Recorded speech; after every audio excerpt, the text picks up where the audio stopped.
All welcome to NITI சுவை விருந்து. இன்றைக்கி ஒரு சூப்பரான முட்டை கிரேவி ரெசிபி தாங்க பார்க்க போகிறோம். இந்த முட்டை கிரேவி ரெசிபி பார்த்தீங்கன்னா நீங்கள் சப்பாத்திக்கு மட்டும் இல்லை, நீங்கள் ரைஸ்க்கு கூட நீங்கள் செஞ்சு சாப்பிட்லாம். ஜீரா ரைஸ் அந்த மாதிரி கூட. இது எப்படி செய்கிறதுன்னு வாங்க பார்த்துடலாம். நம்ம இப்போது எக் கிரேவி பண்ணுறதுக்கு ஃபஸ்ட்டு எல்லாமே மசாலா ரெடி பண்ணிடலாம். அதுக்கு நான் பேனில் ஆயில் ஆட் பண்ணிவிட்டு நான் வந்து 4லேருந்து 5 டேபிள் ஸ்பூன் மல்லி ஆட் பண்ணியிருக்கேன். அதுக்கப்புறமா 1 டேபிள் ஸ்பூன் வந்துட்டு மிளகு ஆட் பண்ணுறேன். சீரகமும் சோம்பும் பார்த்திங்கன்னா நான் 2 டேபிள் ஸ்பூன் ஈக்குவல் போர்ஷனாக எடுத்திருக்கேன். அடுத்தது ஏலக்காய் ஒரு 3 ஆட் பண்ணியிருக்கேன். ஏலக்காய் போட்டதுக்கப்புறமா பார்த்திங்கன்னா நான் வந்துட்டு கிராம்பு ஒரு 3 ஆட் பண்ணியிருக்கேன். அதுக்கப்புறம் காரத்துக்கு ஏற்ற மாதிரி நீங்கள் வரமிளகா ஆட் பண்ணிக்கோங்க. பட்டை ஒரு 3 துண்டு ஆட் பண்ணியிருக்கேன். அடுத்தது இஞ்சி பார்த்திங்கன்னா 1 இன்ச் அளவுக்கு ஆட் பண்ணியிருக்கேன். அப்புறமா பூண்டு ஒரு 5லேருந்து 6 பூண்டு நான் க்ளீன் பண்ணி ஆட் பண்ணியிருக்கேன். இது எல்லாத்தையுமே நல்லா ஃப்ரை ஆகட்டும். ஃப்ரை பண்ணதுக்கப்புறமா வந்துட்டு நான் தேங்காய் ஒரு அரை மூடி அளவுக்கு நான் வந்துட்டு துருவி வச்சுருக்கேன். அதையும் ஆட் பண்ணிடுங்க. இது எல்லாமே நல்லா ஃப்ரை பண்ணி எடுத்துக்கோங்க. ஒரு 5 மினிட்ஸ் வந்துட்டு நல்லா ட்ரையாக ஃப்ரை பண்ணிடுங்க. உங்களுக்கு தேங்காயுமே வந்துட்டு நல்லா ஃப்ரை ஆயிடுச்சுன்னா உங்களுக்கு டேஸ்ட் வந்து நல்லாயிருக்கும். இப்போ பார்த்தீங்கன்னா நல்லா ஃப்ரை ஆகிட்டுருக்கு இல்லைங்களா? ஸோ இது நம்ம என்ன பண்ண போகிறோன்னா ஒரு 5 to 10 மினிட்ஸ் வந்துட்டு இதை வந்து காய வச்சுருங்க. ரூம் டெம்பரேச்சருக்கு அது ஆறட்டும். அதுக்கு வந்துட்டு நம்ம என்ன பண்ணலாம்னா முட்டை எல்லாமே வேக வச்சிடலாம். ஒவ்வொன்றா வந்துட்டு முட்டையை வேக வச்சிட போகிறோம். இப்போ முட்டையில் பார்த்தீங்கன்னா நம்ம வேக வைக்கிறப்போ ஒரு சின்ன டிப்ஸ் சொல்லட்டுமா? நம்ம வந்து கல்லுப்பு ஆட் பண்ணுறோம் அப்படின்னா அந்த முட்டை வந்து உடையாமல் வந்து உங்களுக்கு வெந்து வரும். ஸோ இப்போ கல்லுப்பு நம்ம ஆட் பண்ணியாச்சு. ஒரு 5 மினிட்ஸ் அது வேகட்டும். அதுக்குள்ளே நம்ம ரெடி பண்ணி வச்சுருந்தோம் இல்லைங்களா மசாலாவுக்கு, அது எல்லாமே நல்லா வந்து ஆறிடுச்சு. நம்ம வந்து மிக்ஸி ஜாரில் ஆட் பண்ணிவிட்டு அதை நம்ம நல்லா அரைச்சி எடுக்க போகிறோம். இது வந்து கிரேவிங்கிறதுனால உங்களுக்கு நல்லா வந்து ஃபைன் பேஸ்ட்டாக அரைச்சி எடுத்துக்கோங்க. உங்களுக்கு வந்து கொரகொரப்பாக இருந்துச்சு அப்படின்னா இந்த வரமிளகாலாம் வந்துட்டு உங்களுக்கு வந்து நல்லா இருக்காது அரைப்படாமல் இருக்கிறப்போ.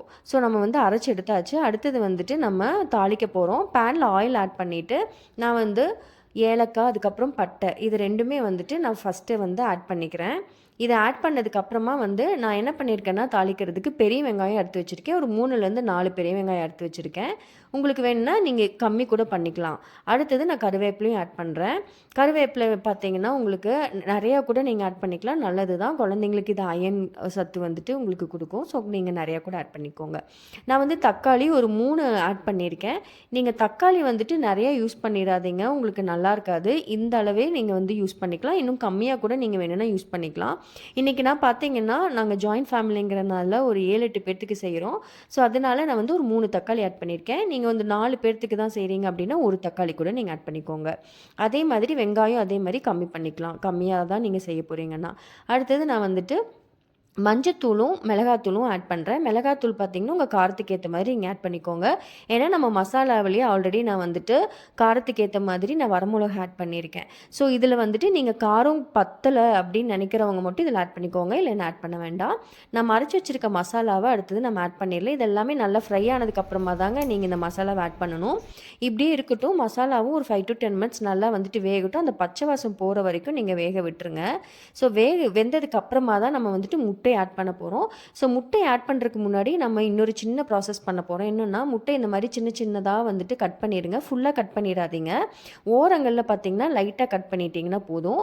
இதை வந்துட்டு எல்லா முட்டையுமே இதே மாதிரி கட் பண்ணிவிடுங்க. ரொம்ப ஃபுல்லாக வந்துட்டு எடுத்துடாதீங்க. ஆஃபாக வர மாதிரி லைட்டாக. அடுத்தது நம்ம பேனில் ஆயில் ஆட் பண்ணிக்க போகிறோம். ஆயில் ஆட் பண்ணிவிட்டு இந்த நம்ம கட் பண்ணி வச்சுருந்தோம் இல்லைங்களா முட்டை, அது வந்துட்டு நான் இதில் தான் வந்து ஃப்ரை பண்ண போகிறேன். இதில் என்னென்னலாம் நம்ம சேர்த்து நம்ம ஃப்ரை பண்ண போகிறோம்னா ஆயிலில் வந்துட்டு நான் மஞ்சத்தூள் கொஞ்சம் ஆட் பண்ணிக்கிறேன். காரத்துக்கு தகுந்த மாதிரி மிளகாத்தூள் ஆட் பண்ணிக்கிறேன். ஆட் பண்ணிவிட்டு அதுக்கப்புறமா நம்ம எல்லா முட்டையுமே இதில் போட்டு நல்லா ஃப்ரை பண்ணி எடுத்துடலாம். இது எதுக்காக நம்ம பண்ணுறோன்னா அந்த டேஸ்ட் வந்து ரொம்ப நல்லா இருக்குங்க. இதில் வந்து அந்த காரம் உப்பு எல்லாம் அந்த மஞ்சத்தூள்லாம் போடுறப்போ அதோட டேஸ்ட் வந்து நம்ம மசாலாவோட டேஸ்ட்டும் சேர்ந்து கூடவே நல்லா இருக்கும் டேஸ்ட் உங்களுக்கு.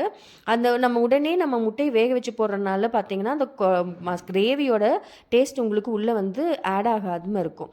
இப்போ நம்ம எல்லா முட்டையுமே ஆட் பண்ணியாச்சு கிரேவியில். இது இப்படியே இருக்கட்டும். ஒரு 5 to 10 மினிட்ஸ் வந்துட்டு வேக விடுங்க.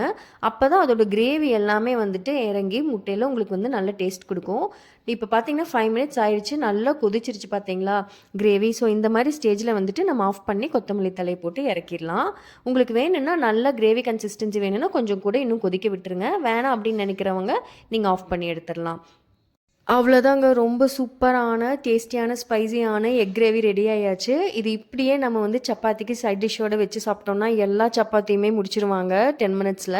ஸோ இத வந்துட்டு நீங்க சப்பாத்திக்கு மட்டும் இல்ல, நீங்க ஒயிட் ரைஸ்க்கு கூட வச்சு சாப்பிடலாம். ஏன் ஜீரா ரைஸ்க்கு கூட நீங்க ட்ரை பண்ணலாம். இந்த ரெசிபி உங்களுக்கு பிடிச்சிருந்ததுன்னா, ட்ரை பண்ணி பார்த்துட்டு எப்படி இருந்துன்னு கமெண்ட் பண்ணுங்க. லைக் பண்ணுங்க அண்ட் சப்ஸ்கிரைப் டூ நித்தி சுவை விருந்து.